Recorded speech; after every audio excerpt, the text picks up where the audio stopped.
Hello. It's been a while.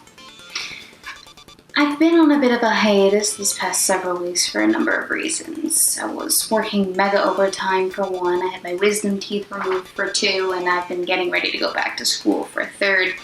So I'm pretty busy, unfortunately. That doesn't lend a lot of time to these personal little projects that I love to do so much. But, just because I haven't had the time to pour my blood, my sweat, and my tears into a video properly, it doesn't mean that I haven't been paying attention to the news. Au contraire, I've been paying a lot of attention to the news, the social medias, and the YouTube sphere. And I got a lot to say. Always watching. Whew, she's nuts. I've seen a great many things that I haven't had the opportunity to address or talk about. So what I think we're going to do is we're going to power through everything that I did want to talk about, but in one fell swoop, all rapid fire, so you don't get bored with how stale these topics are. And you know what? I think we're going to need a theme as well. Ideas, anybody? You could always do one of those tier lists. I hear they're very popular. No, that's too typical. Miss Andrew, don't disappoint me. Detective Jones, maybe. You have some offerings and ideas. Another video, another YouTuber. The algorithm was the hot shot on Maine making all the decisions. No one wanted to watch original content anymore. No one cared. So long as they were distracted from the sorry existence they called life. Do what the dame said. Tier list will suit just fine.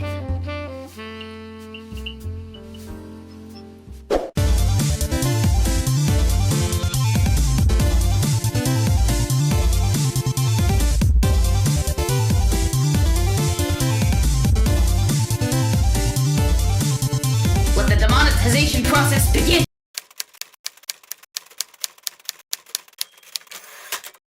Everyone makes mistakes, or what we in this case are going to be calling oopsie daisies. But people are usually pretty good about correcting said oopsies, apologizing for them, and then not engaging in them ever again.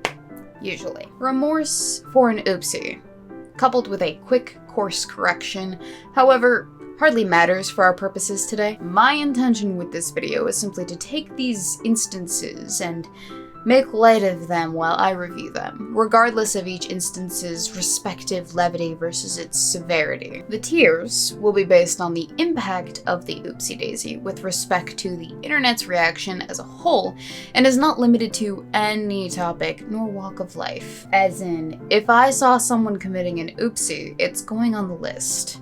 No ifs, ands, or buts, ladies and gentlemen. From least impactful on up into most impactful. Savvy? So first off, on August 7th, one Jeff Holliday posted to his Twitter the following, quote, "Jesus Christ people, Whitney, Wisconsin is a troll." Pause. For those of you unaware, Whitney, Wisconsin's real name is Amy Lynn Liu. A quick Google search of Amy will tell you that she is a chronic disappointment to her parents as the woman notorious on the internet for producing content in conjunction with bestiality, namely a video entitled 10 Reasons It's Totally Cool to F*** Your Dog. In addition to various other acts of depravity made graphically public on the internet for all to see, and being subsequently arrested for said acts of depravity. Now we can continue on with your tweet, Jeff. It's all fake. I'm sure most of you know that, but today my timeline is flooded with people taking strong moral stands against a fake dog. And I gotta be honest, you're being more cringy than she is. Jeff. You have an entire series dedicated to ripping apart a poop cult who thinks that fermented cabbage water, salty fermented cabbage water, mind you, can regrow limbs and cure the gay. And you're skeptical about some chick on the internet having in fact engaged with her dog in intimate relations? Luckily, Jeff came to his senses about this on his own, near 6 hours after posting this tweet, with the following. "Oh my god, it's real, she the dog." Jeff, you made an oopsie. Jeff, you realized you had made said oopsie. And Jeff, you corrected it promptly. 6 hours after. However, because no one really cares beyond a few fans of yours, Jeff, this oopsie ranks rather low on the totem pole. Jessica Yaniv is a 32-year-old trans woman who stepped into the limelight after suing 15 women and salons in Canada that offered bikini waxing services for refusing to give her a bikini wax because Jessica, being a trans woman, still harbored male genitalia.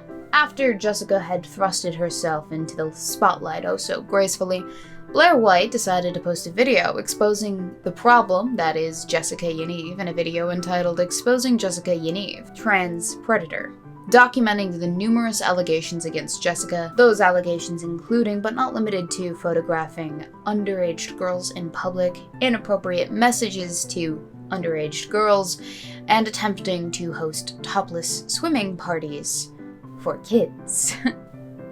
Yeah. Following this, on August 5th, Blair went ahead with the oh-so-tempting but probably wrong decision to host a debate between herself and Jessica Yaniv. And it had several great moments.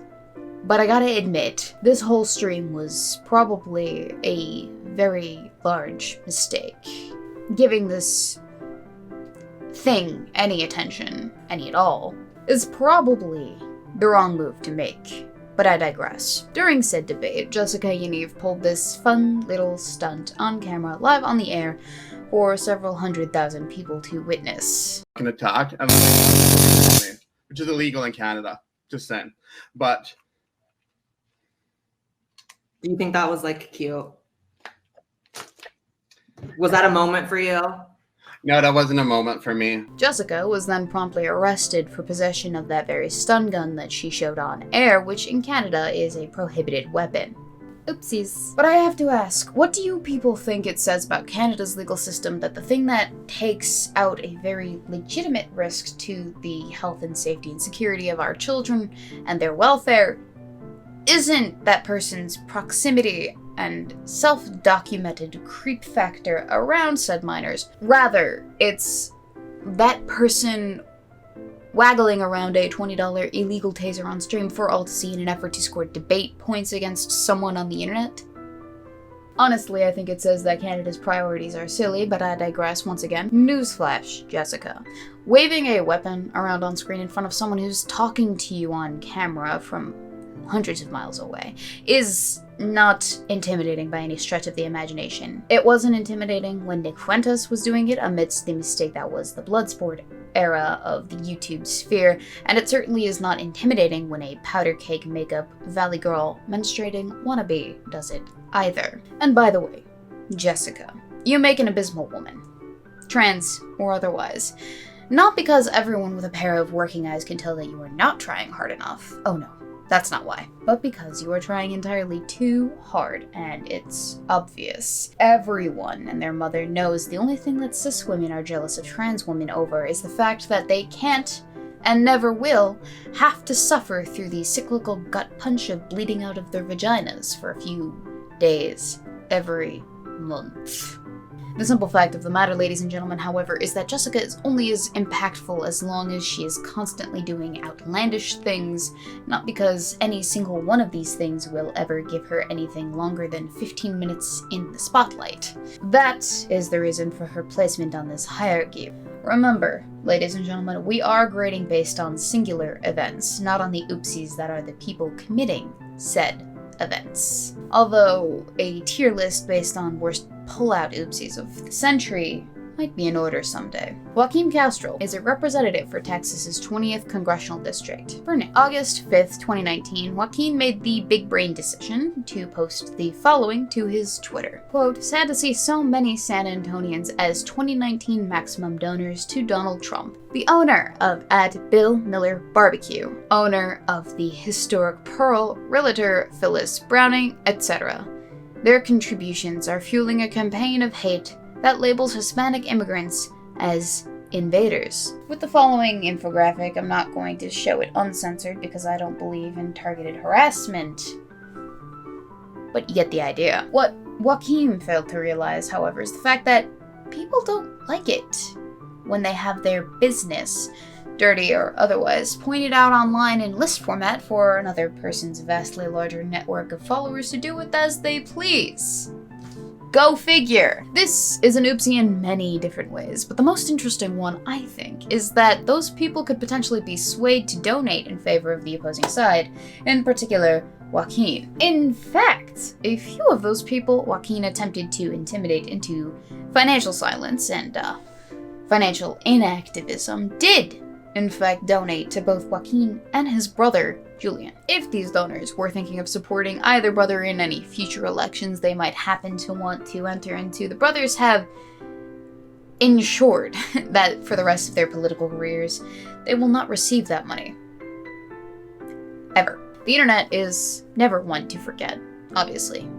Nor is it ever one to forgive so easily, and you can rest assured that such actions will haunt the both of these brothers for the rest of their political careers. Indefinitely. For that reason, I award Joaquin his position on my tier list. What does the internet love more than memes? Is it A, tearing each other down completely and utterly for the sake of being right? 2, catchy Vine remixes? Or what's behind the door on my left, nostalgia for a time before the internet? None of the above. It's cute animals. And the one thing that the internet loves to hate, above all else, a nice juicy thought. Meet Brooke Houts, who recently got in trouble for accidentally bringing together these two subject matters in a rather unforgettable manner, in most likely accidentally posting the following uncut video to her YouTube channel. It doesn't faze you.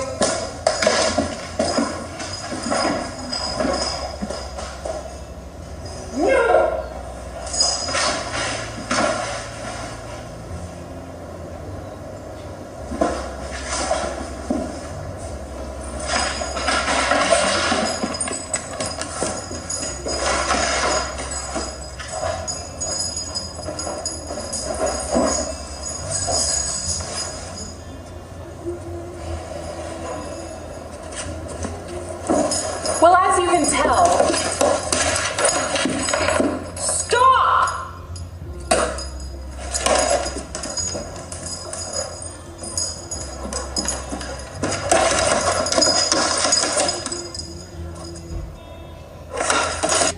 We love you.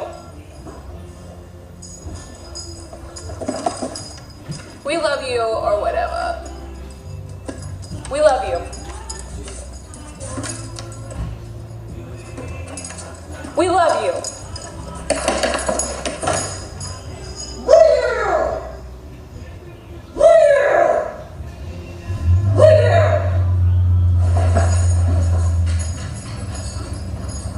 The end result of this colossal oopsie resulted in a net negative 10,000 subscribers, give or take, a police investigation, and less outrage than Brooke's Twitch equivalent, Alinity, hence her placement on this tier list. Ladies and gentlemen, how do you know you've been a Democrat in politics too long? When you're too senile to remember the fact that old school Democratic rhetoric no longer flies with the young folk, of course.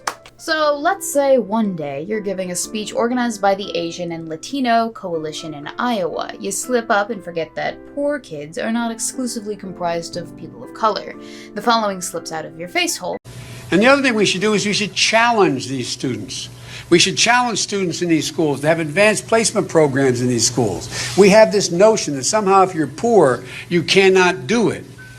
Poor kids are just as bright and just as talented as white kids. But luckily, the old man caught himself and then proceeded to attempt to fix it. Wealthy kids, black kids, Asian kids.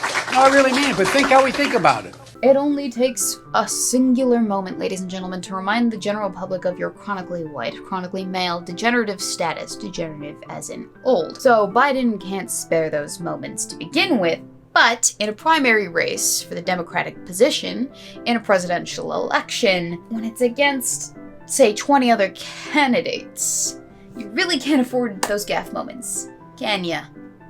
Joe. Not when there's money to be made from an already stretched thin donor pool, that is. The thing to remember about contemporary politics, ladies and gentlemen, is that the internet has a lot to say about it at all times. And given that the US presidential election lasts for such an excruciating amount of time, this and related such gaffes are going to make their way back around before too long, so I've allotted it to this tier on my list. You ready? Yeah. Yep. Yeah, we are. Yeah. I reckon we can get Donald Trump to defend Gamergate. Why would he though? You just said Gamergate was over. Like, Why would he? Why would he? The fucking troll in chief. Why would he defend Gamergate? Many months later. We must stop the glorification of violence in our society. This includes the gruesome and grisly video games that are now commonplace. It is too easy today for troubled youth to surround themselves with a culture that celebrates violence. And that was how the God Emperor himself, Donald John Trump, lost the 2020 election. As we are all well aware, ladies and gentlemen, nothing motivates a neckbeard to leave the confines of his mother's basement and look up from a gym raid more than an existential threat to video games as we know them today. Furthermore, if we learned anything from Hillary Clinton in the 2016 election, be grossly generalistic, you could put half of Trump supporters into what I call the basket of deplorables. Right? The racist, sexist, homophobic, xenophobic, Islamophobic, you name it.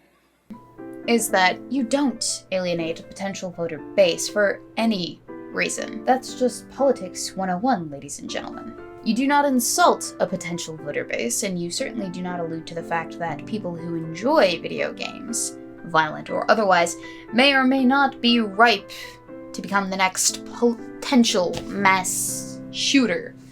That simply will not do. I mean, we did just get done talking about the Democratic side's antiquated tactics. The GOPs know better in this regard, ladies and gentlemen. Same outrage, different medium. First, it was rock music that was bringing your children to Satan, then tabletop RPGs were enticing little Jimothy to the dark side. Then rap music was creating drug addicts and baby mamas out of Stephanie and Gerald. And now, video games are creating angsty kiddos with grudges enough to level whole auditoriums? I think not.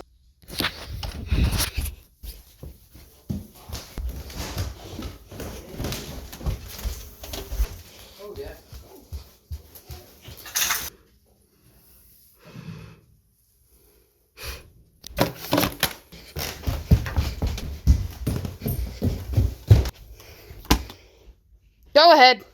Commit a mass genocide. Shoot up a school. Do it! Commit a mass shooting!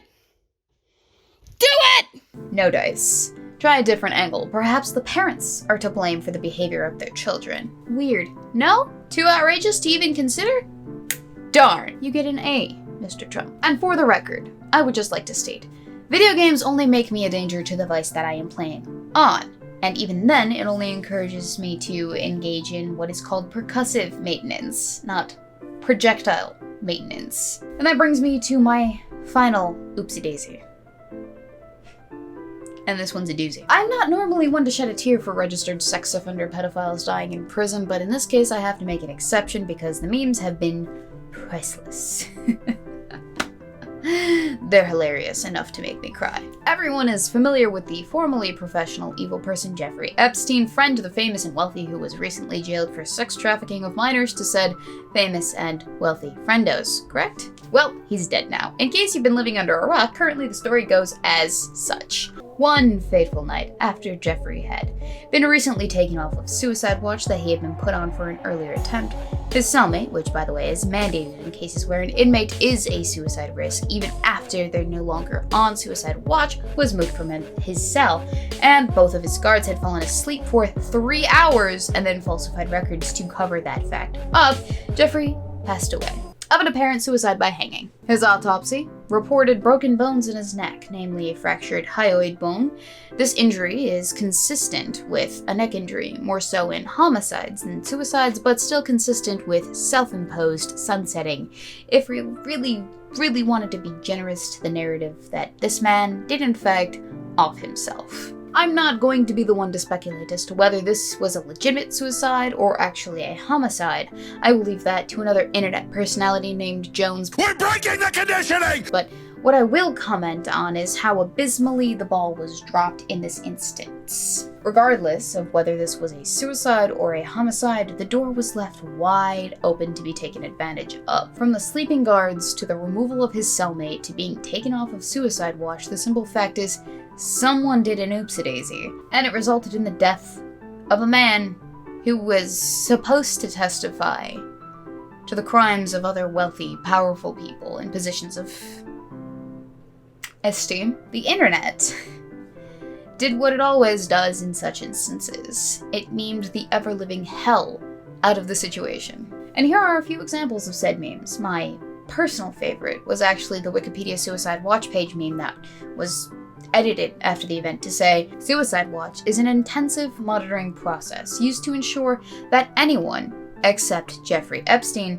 cannot attempt suicide." The internet, it's a wonderful thing, ladies and gentlemen, and the memes keep coming, even this long after the fact. With each new release of new information, the meme refreshes a wave, funny cascades over my newsfeed, and it's glorious. For that reason alone, Jeffrey Epstein's suicide ranks a place of honor on the Oopsie Daisy tier list.